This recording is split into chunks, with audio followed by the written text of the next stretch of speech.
Travel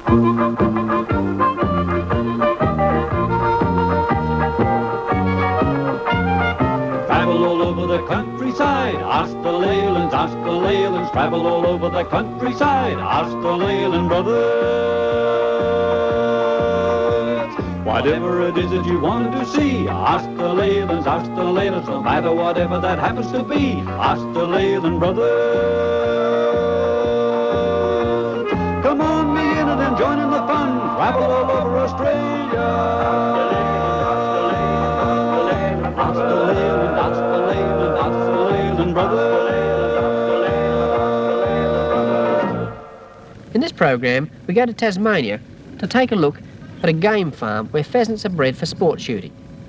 And then we'll show you some spectacular scenery and wonderful wildlife in the Grampian Ranges here in Victoria.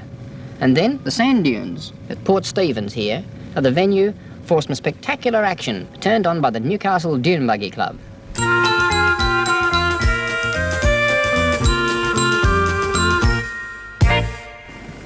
Game shooting and pheasants. It sounds like we're in England, but actually we're in Tasmania because of a letter from Graham Blanchard in Launceston, Tasmania. I've heard that close to Launceston is a pheasant farm where birds are bred for game shooting, but I've not been able to find out much about it. Could I ask that next time you visit Tasmania, you could attempt to find out something about it, as I think it will be of interest to all your viewers. Well, Graham, we're at Turner's Marsh at the game farm. The game farm is managed by English gamekeeper Michael Went. He shows me the main breeding aviary. Michael has had years of experience as a gamekeeper in England on private shooting estates before coming to Tasmania to run the Turner's Marsh game farm. He has been here 3 years now and finds that Australians are accepting the concept of sports shooting on game farms. Between 8,000 and 10,000 birds are bred here each year.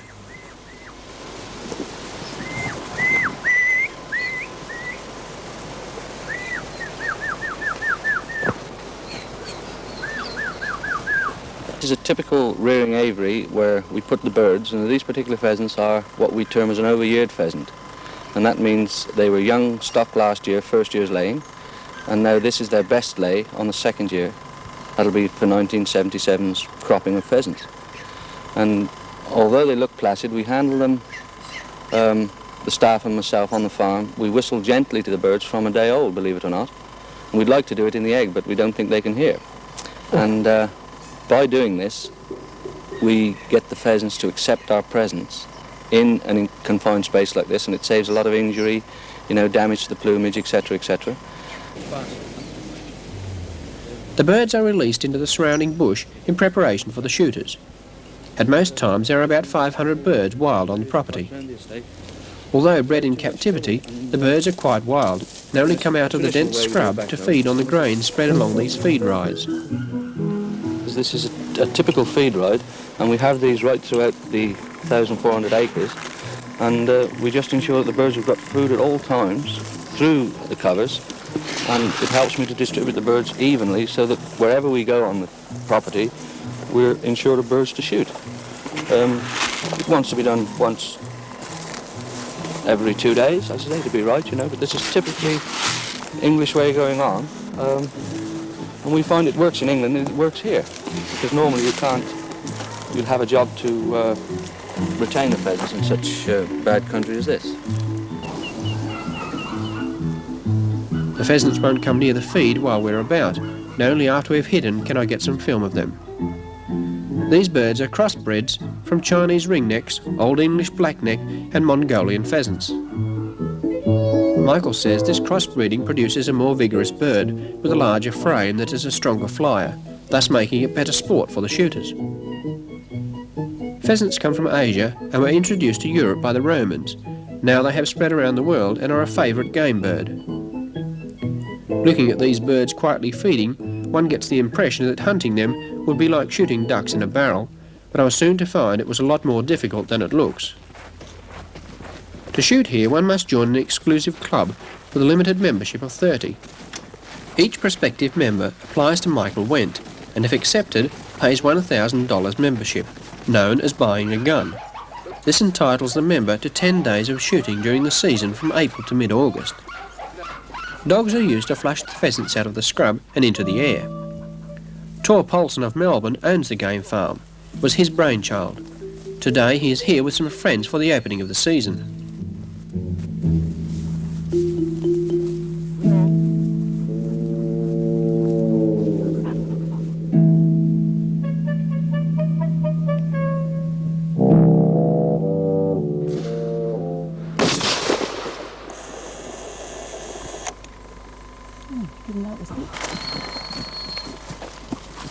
Was I right in saying that hen went down here, Tor?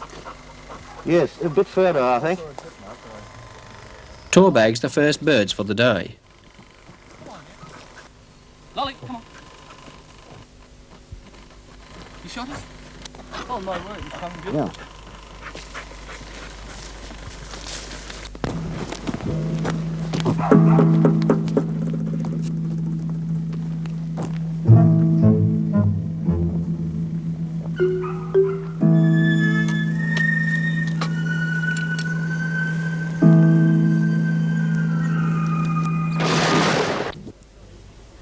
It's not easy to hit a fast-flying bird that suddenly appears out of the bush.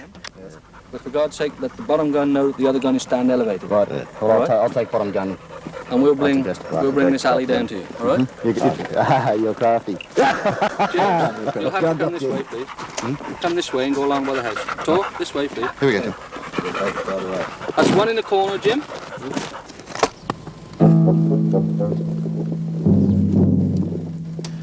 The shooters wait by a dam while Michael and the dogs flush the birds into the air from the dense scrub.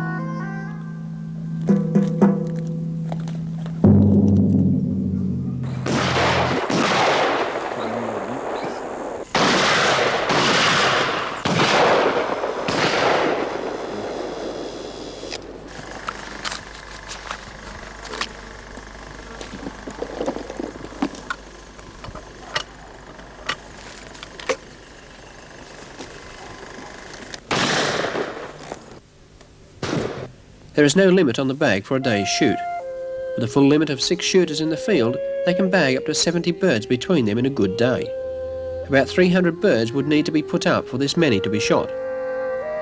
Some viewers will think it cruel to breed a bird only to shoot it, but these birds have an excellent sporting chance, and that is more than can be said for chickens.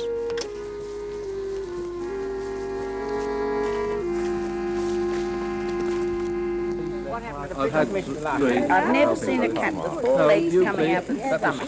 Delicious. A barbecue is a good way to unwind after the day's shooting. You know what, I can draw you, darling. I can draw you. Traditionally, the pheasants are hung for a week in a cool place to mature before being cooked with great care, to provide a gourmet's meal that few Australians have had the chance to try.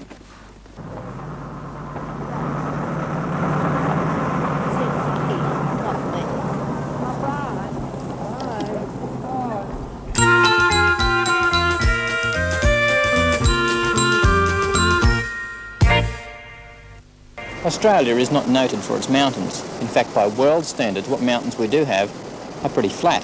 Australia is really a flat country. Most of the mountains have been worn down through millions of years of erosion. But we do have one significant range, the Great Dividing Range. It starts in Queensland and stretches all the way down the eastern side of Australia to Victoria. And we're now at the southernmost part of the Great Dividing Range, an area known as the Grampians. And we've come here to answer a request from Miss Kim Taylor of Mount Eliza in Victoria, who asks to see this scenically attractive region, and in particular the bountiful wildlife that lives in the area. Discovered in 1836 by explorer Sir Thomas Mitchell, the Grampians were named after a range of Scottish mountains, and is in fact several ranges which form the southernmost part of the Great Dividing Range. Today it attracts many visitors who enjoy the beautiful scenery and clamber over the weather-worn sandstone outcrops. Most of the high ridges of sandstone have sweeping slopes on one side with sharp perpendicular drops on the other, and have been given spectacular names like Devil's Gap.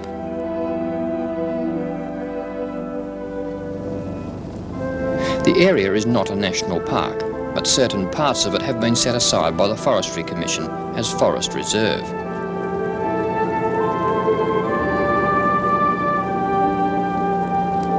There are many hundreds of kilometres of well-made roads throughout the mountains, providing some of the most interesting motoring in Victoria. But for most visitors, the real attractions lie in the quiet, unspoiled parts of the native bush. Picturesque gullies where mountain streams run quietly through the forest.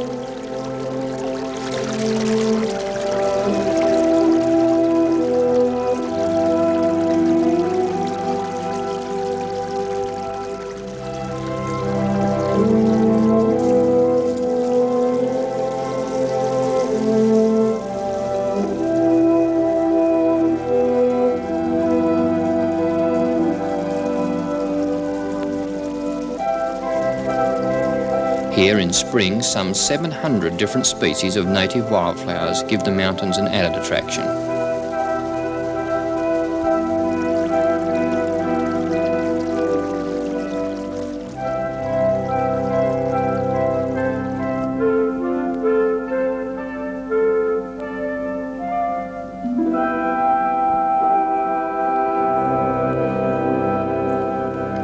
In addition to the native flora of the Grampians, a quiet walk through the bush can often reveal glimpses of wildlife.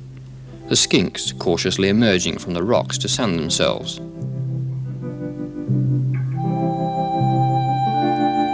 Or on the plains east of Hall's Gap, flocks of emus slowly moving through the dry grass seeking insects.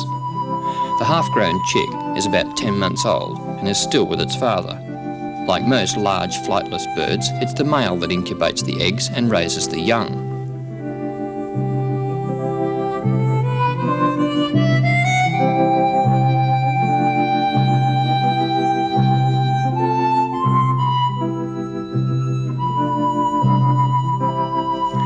By far the most rewarding attraction of the Grampians are the grey kangaroos. Here in the Wartuk Valley, visitors have the unique opportunity to see a large mob of truly wild kangaroos at close quarters. In the evenings, when the kangaroos have finished resting from the heat of the day, they emerge from the forest at a certain spot every evening and cautiously make their way over towards a wooden fence, for visitors have been in the habit of feeding the kangaroos here now for some time, and they come searching for scraps of bread thrown into the open paddock.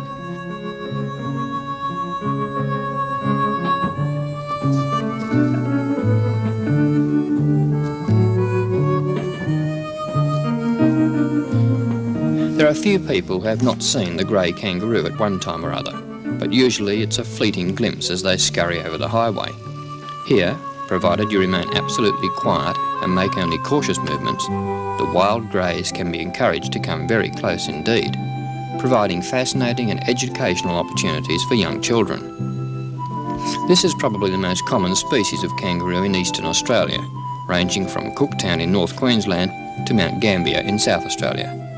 They're almost always found in groups of up to 20.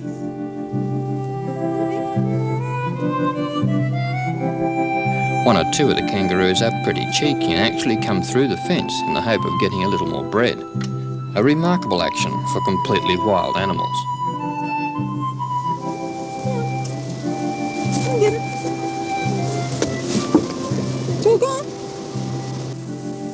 Although we've only been able to show some of the Grampians in our short visit, we hope Miss Taylor has seen enough to make the trip one day herself.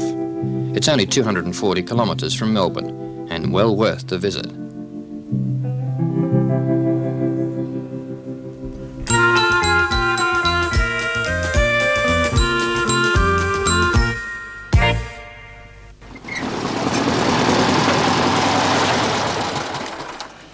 Well, we haven't exactly given up travelling around in four-wheel drives or campmobiles to bring you our stories. What we're doing is taking a look at dune buggies, and in particular the Newcastle Dune Buggy Club. We're on a beach north of Newcastle today. It's a fine day and we're going to have a look at just what these buggies will do. But first of all, we'll talk with Don Werner, the president of the club. Don, there's a few things I'd like to ask you on behalf of the viewers. Yes, Mel. Firstly, when people see dune buggies, they think, oh, they're running around in the beaches and sort of destroying them. What's your comment when people say that? Well, so long as we keep in the dunes, we're not destroying dunes. I think the natural, say, winds and that are causing more damage than what we could possibly ever do. We do run around, I don't say wild, but we have competitions on the beach here. And no, as far as damage, no damage, no. And is it a safe sort of a sport? It is safe so long as the person is, say, beach-wise. We get people that come up here with buggies that are not built for the beach. They've got no firm roll bars, seat belts, protection. They've got none of this here. Well, they're not safe, Mel. They're definitely not safe, no. Well, I think what we'll do is show the people quite a few things what the buggies will do. Yes. At this point, I'll probably mention that we've had a lot of letters from people. That's one of the reasons why we haven't actually singled one particular letter out. We've had quite a lot of people write to us and want to know what dune buggies will really do. So for all those people that have written in, we're going to now show you some of the action that the Newcastle Club anyhow can turn on for us.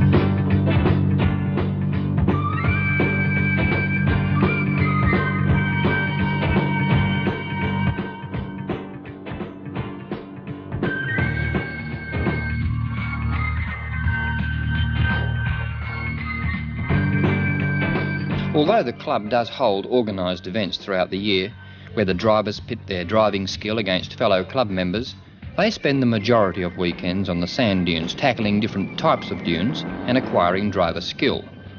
The vehicles are cut-down Volkswagen Beetles, and in the club the motors vary in power from the 15-year-old 1100cc models to the most recent engines with almost twice the capacity. The more power the engine, the bigger the tyres that can be fitted. And the bigger the tyres, the further the buggies can go.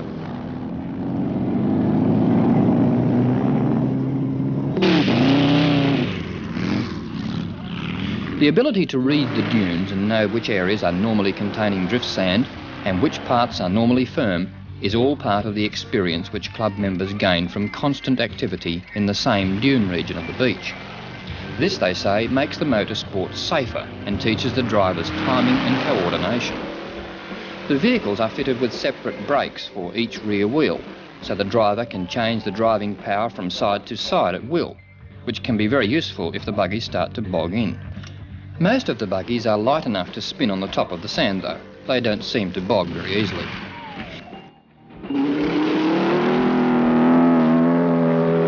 Speed is the main ingredient for tackling steep hills, and this dune is certainly a big one. It takes a lot of experience to safely do this sort of thing, and big tyres to grip the sand too.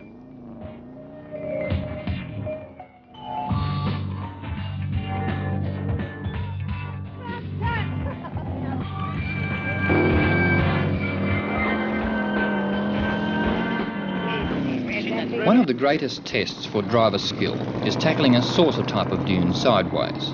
The difference between hanging on and sliding off the hill is a matter of careful balance. It takes that kind of balance and a cool nerve to keep the buggy on a long run like this. But Geoffrey Page is confident he can keep it out of the 2-metre deep pool of water. Geoffrey makes an encore run for his fellow club members.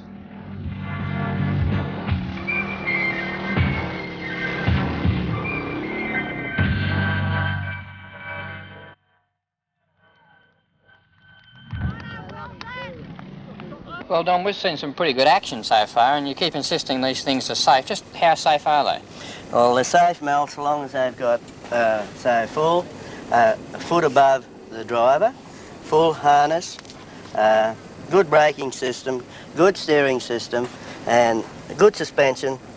But there's one thing we don't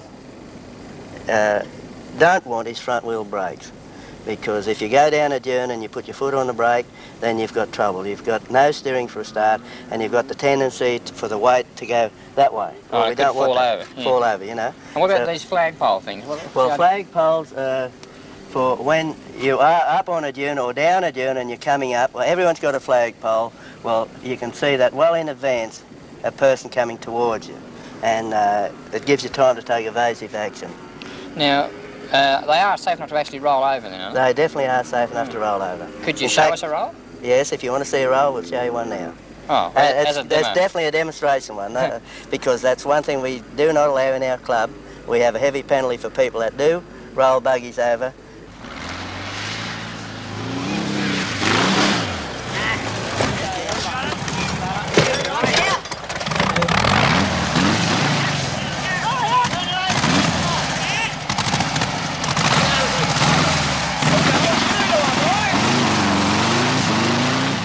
Again, it's Geoffrey Page who made the roll, and he's unharmed.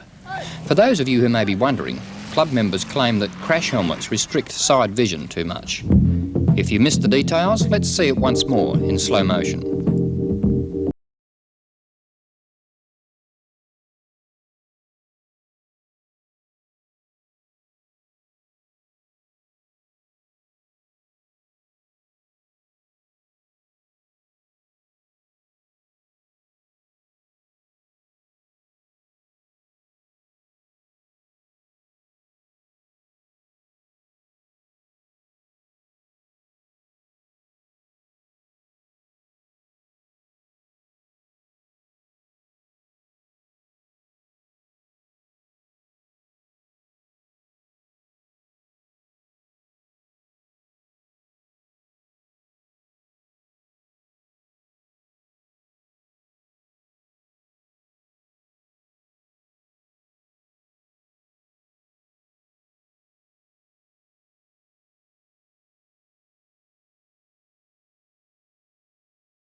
Travel all over the countryside, ask the Leylands, ask the Leylands. Travel all over the countryside, ask the Leyland brothers.